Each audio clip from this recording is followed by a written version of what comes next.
Kush ka një pyetje për Marash Dukan? Zonja.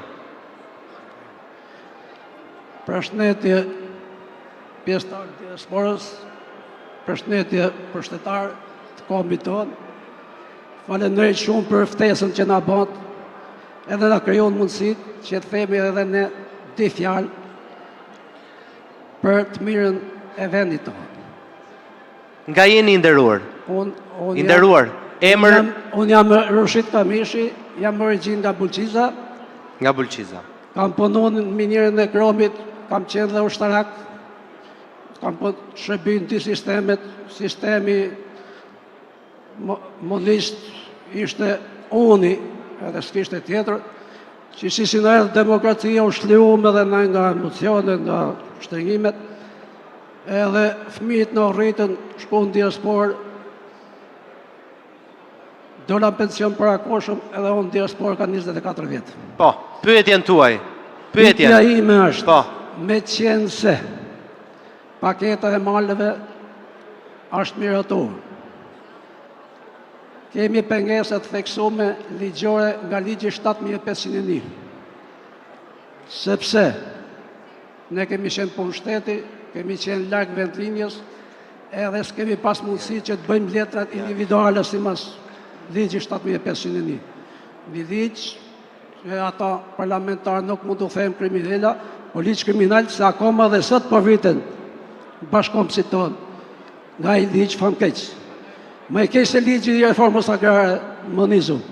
Po e shpytë njëri, po të ligjet vetë. E qartë. Atëhere, lidhje me këte. Po paketa e maleve të ky paneli është pak bisedë që nuk qëndronin nderuar. 10 vjet unë jam i ligjit. Jam dakord me ligjet të shtetit. Po jo të ky panel. Atëhere, nuk ma japin mu se s'kam, o pronat në emër Gjishit. Gjishi ka tek edhe baba. Tani me që pyte për këtë, se paketa e maleve është pikërisht për të shpëtuar nga kjo pjesa 7500. Pyet se s'u shpëton dot. Po pra, nuk u shpëton, nuk të shkoj në Korat ndërtoj, po të ndërtoj aty ke toka e flakut tim. Po aty pra. Pra, pikërisht. Po s'ma hep pra komuna. I kam bë kërkesë ka 10 vjet. Shkoj ke noteri, thot. Jo s'ke punë fare me noterin, fare. Se kështu shkoni ke noteri që t'ju marri në i lek noteri.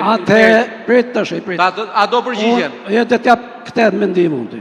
Jo, se nuk është kohë për mendim, tu është kohë për përgjigje. Nëse ke në plan të bësh një gjë të toka e gjyshit tatë. Nuk te bëjon, do t'jali im sa ndërtos. Djali jot, shumë mirë. Atë tokën që t'ka lënë gjyshi, bëj kërkesën ke Këshilli Bashkiak i Bulqizës dhe Këshilli Bashkiak i Bulqizës brënda 30 ditëve nga kërkesa do të ta miratoj tokën për të bërë atë ndërtimi që do bëj djali. Kaq. Po s'ko më ke noteri, as ke gjyqtari. Shko ke Këshilli Bashkiak, prandaj kemi bërë paketën e maleve. 10 herë kam bërë kërkesë, zot. Po se ke bërë pra kërkesën, ma jep mua kërkesën. Hajt, pa birë mu. Do ta ndjek unë te Këshilli Bashkiak i Bulqizës. Faleminderit. I nderuar për parlamentin. Të lutem, i nderuar. Un kam punuar në minierë e Kromit Bulqiz, edhe dihet se çaj situata është janë minatorët atje. Janë paguar me një pak si në zi mbjetojnë. Nuk u miratou ligji për statusin e minatorit. Kam protestuar. O është premtuar që në 2013 kam qenë edhe unë aty me zotin Edi Rama Bulqiz, në atë miting, e kemi përgëzuar edhe kemi votuar masivisht se Bulqiz ka qenë gjithmonë e djathtë. Se ka qenë rënuar nga sistemi. U kthemi dhe në votën, akoma asi. Inderuar. Aq me e keqe, një deputet inderu mund të jetë, i krahasoi minatorët e Bulqizës me balerinat e operës. Një fire e randë, shumë e keqe. Zotri, unë shpresoj që në këtë mandat do të jep një status e minatorit. Më fal. Jo, kam një moment shumë të rëndësishëm. Të lutem, më dëgjoj pak. Më dëgjoj pak. Më ndihmon stafi. Kam harxhu lek zotri. Kam harxhu lek, kam marrë aposta fat për të ngritur për krizën për patriotë e mi. Nuk themu se s'ka bo punë shteti, sepse ne kemi ka hec fshati im, është te Kulla Hubi, ka pas ministra, ka ardhe kryeministri, i dhon prioritet, ajo nuk në fund botës, po në fund ka tonitohen 50 km me Tiranën. Më fal. Atëherë, për këtë, kanë ardhur Të lutem, do më dëgjosh. I nderuar, të lutem do më dëgjosh. Tani, këtu kemi të gjithë nga diaspora që kanë ardhur në summit. Jo me diasporën, mos bëj debat. Janë të gjithë nga diaspora që kanë ardhur në summit. Televizor, atëherë bëj debat. Jo me ne. Kemi diku tek 1 orë që po flasim, bëjmë pyetje përgjigje që të marrim edhe ne komentet. Pension tu ka punuar edhe atë me djalin tim. Po shqetësimi nuk është për te ky panel. Nuk është për te ky panel. Tani më mirë kupto dhe mua nga parlamenti duhet nisma ligjore. Kaloja mikrofonin zonjës që të marrim nga një koment edhe për ftuarit e tjerë, sepse unë nëse keni ndërmend ta ndërtoni tani ta respektojmë zotin Marash dhe zotin Rexhepi që gjithashtu kanë ardhur këtu në panel të bëjmë nga një pyetje nëse mundemi. Vajza, nëse mundesh tek zonja, kishte një pyetje për Marash Dukajn. Po, tek zonja. Vetëm pak shpejt. Përshëndetje dhe respekt, Kaltrina Hoti nga Hoti Kujit, Flava, Malizi. Respekt për deputetin ton Marashaj. Pyetja është, a ka mundësi që pakica shqiptare në Malizi të mos trajtohet si pakic, mbasi jena popull autokton? A mundet në të ardhmen më kriju një, çfarë të bëjmë, ligja, diçka, që të dallohemi që jemi popull autokton? Faleminderit. Faleminderit. Po.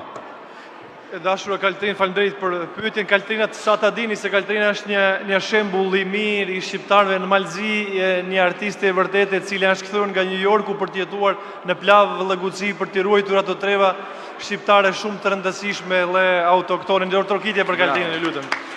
Sa i takon pyetjes suaj që është shumë me vend, e ju e dini vetë se ky është një problem që është i kahmoqshëm, i verifikuar, i votuar dhe i nënshkruar nga shumë marrëveshje të cilat edhe në kushtetut, në fakt, por që realiteti, ju e dini vetë, dhe historia dëshmon se shqiptarët në Maltezi janë popull autokton në trojet e veta, dhe ashtu do t'jenë, dhe ashtu do t'mbeten. Çka është shumë rëndësishme është që ne të jemi sa më unik dhe të bashkuar, dhe vetëm në këtë mënyrë mund t'i arrisim aspiratat tona. Këtë e kemi dëshmuar edhe në Tuzë me unifikimin e shqiptarëve në vitin 2019 dhe ky kontinuitet ka vazhduar edhe sot, dhe besoj shpresoj që të ndodhin edhe në nivel të gjithë shqiptarëve në Maltezi. Ne kemi edhe shumë probleme tjera që janë kyçe për shqiptarët, ju i dini vetë, janë të kahmoqshme.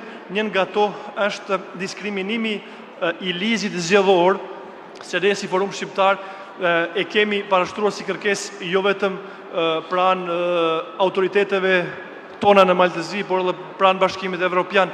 Dhe nëse kjo ndodh tani, do të jetë shumë mirë para zgjedhjeve që do të jenë vitin tjetër, në vitin 2027. Por edhe nëse nuk ndodh, ky është një nga elementet kyçe që shqiptarët në Maltezi si popull autokton të ketë mandatet e garantuara me standardet europiane. Faleminderit për pyetjen. Faleminderit.